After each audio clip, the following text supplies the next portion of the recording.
വടകരയിൽ നിന്ന് ഷംജിതയെ പൊക്കിയവരെല്ലാവരും അറിഞ്ഞു കാണുമായിരിക്കുമല്ലോ അല്ലേ? എന്നതേ അറിഞ്ഞു. അവളെ പൊക്കിയിട്ടുണ്ട്, പോലീസ് തൂക്കിയിട്ടുണ്ട്. ഇനി അവളെ വളരാൻ അനുവദിച്ചുകൂടാ. കഴിയുമെങ്കിൽ പോലീസിനോട് തന്നെ, കേരള പോലീസിനോട് എൻ്റെ ഒരു അഭ്യർത്ഥനയാണ്. ഈ പാവം ഒരു വ്യക്തിയുടെ ഒരു അപേക്ഷയാണ്. കഴിയുമെങ്കിൽ അവൾക്ക് കൊലക്കയർ തന്നെ വാങ്ങിച്ചു കൊടുക്കണം. കാരണം അവൾ ഒരു ചെറിയ തെറ്റല്ല ശരിക്കും, ഒരു മനുഷ്യൻ്റെ ജീവനെടുത്തിട്ട് ഒരു കുടുംബം അവളെ തകർത്തിരിക്കുന്നത്. ഇങ്ങനെയുള്ളവളൊന്നും ഭൂമിക്ക് മുകളിൽ വെച്ചുകൊണ്ടിരിക്കേണ്ട ആവശ്യമില്ല. ഇങ്ങനെയുള്ളവർക്ക് ഇങ്ങനെ ഇപ്പം പാഠം കൊടുത്ത് ഇതിനൊരു മറുപടി കൊടുത്തെങ്കിൽ ഇനിയും വരുന്ന ഇതുപോലുള്ള ഉടായ്പ കേസുകൾക്ക് ഒരു താക്കീത് കിട്ടത്തുള്ളൂ. അല്ലെന്നുണ്ടെങ്കിൽ ഇവളന്മാരെ പോലുള്ളവർ വളരും. മറ്റേ നാളൊരു പ്രതി കോടതി പറഞ്ഞതുപോലെ, ഞാൻ ഇറങ്ങി ഇങ്ങോട്ട് വെളിയിലോട്ട് വന്ന് ഞാൻ പിന്നെ അങ്ങ് ജീവിക്കുമെന്ന് പറഞ്ഞില്ലായിരുന്നോ എന്ന് പറഞ്ഞതുപോലെ ഇവളന്മാരൊക്കെ പിന്നെയും വളരും. ഇതിനൊന്നും ഒരിക്കലും വളർത്തരുത്. വളർത്തിയാൽ നമുക്ക് ദോഷമാണ്. ആ പാവം മനുഷ്യനുണ്ടല്ലോ, അവരുടെ കുടുംബം ഉണ്ടല്ലോ, ആ അമ്മയുടെ കരച്ചിൽ. എന്ത് തെറ്റാ അദ്ദേഹം ചെയ്തത്? എന്ത് തെറ്റ് ചെയ്തു? ഞാൻ ആ വീഡിയോസ് മുഴുവൻ കണ്ടിട്ട് അതിനകത്തെങ്ങും അദ്ദേഹം തെറ്റ് ചെയ്യുന്നതായിട്ടുള്ള ഒരു ഭാഗം പോലും ഞാൻ കണ്ടില്ല. അദ്ദേഹത്തിൻ്റെ ബാഗ് പുറകോട്ട് വലിക്കുന്ന സമയത്ത് കൈ പുറകോട്ട് വരുന്നുണ്ടെങ്കിൽ പോലും അവളുടെ ബ്രസ്റ്റും കൊണ്ടും അങ്ങോട്ട് ചെല്ലുന്ന കാഴ്ചയാണ് ഞാൻ കണ്ടത്. എന്നിട്ട് ചിരിച്ചോണ്ടാണ്. അവിടെ മുഖഭാഗം കൂടെ ഒന്ന് ശ്രദ്ധിക്കണം.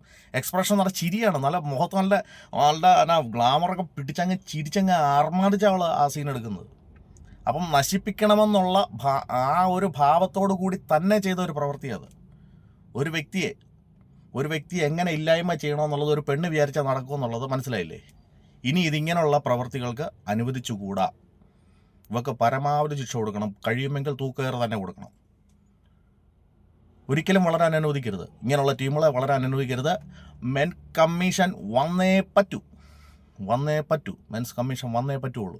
അല്ലെന്നുണ്ടെങ്കിൽ ഇവളന്മാരെപ്പോലുള്ളവർ വളർന്നു കയറി വന്നു കഴിഞ്ഞാൽ ആണുങ്ങൾക്ക് ഇവിടെ ജീവിക്കാൻ പറ്റാത്തൊരവസ്ഥയിലോട്ട് പോകും.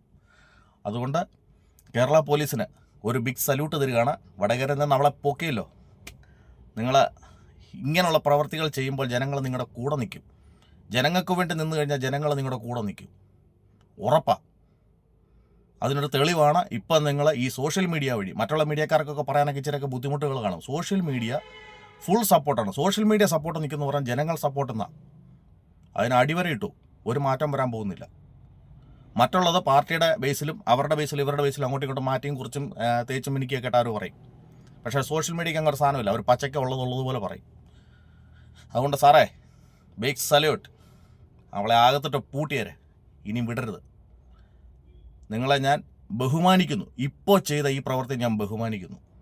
Okay, thank you.